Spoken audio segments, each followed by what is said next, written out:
Hallo Schatz. Moin. Du, ich hab die nicht den Müllplan stört, aber wir werden meine Mülltonnen an Straße machen. Hab sein. Echt? Ja, hast du nicht mal auf den Handy gekeken? Ne, wieso? WhatsApp-Nachrichten lesen, da ist so nicht, wa? Wie hast du was stört? Geh mal im Hand und hol den Handy, kick Oh, mal dann nicht. kannst du mir doch sehen, ich will um die Hände unter das Handy holen. Ich kann dir das sagen. Ja, ist gut, komm, ich vertell dir das. Was erzählst du mir noch? Du musst dir das nur im Rind tragen, ne?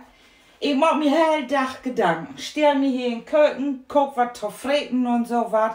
Und Mittag denk ich mir so, oh hey, Mittagspause, stürst du mit dem Nachricht. Ich lieb die.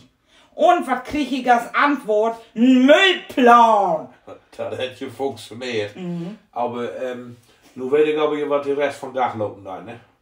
Du auch? Ja. Was denn? Ja, für Bildung wenig Ton. So, Ich mein, ich das lieb genau, ja, ich hab das genau, wo es da Tischsprache noch kommt. Aber das macht nichts. Auch ich kann mich mal versehen. Und dann darf ich Fußball spielen. Ich lieb die auch.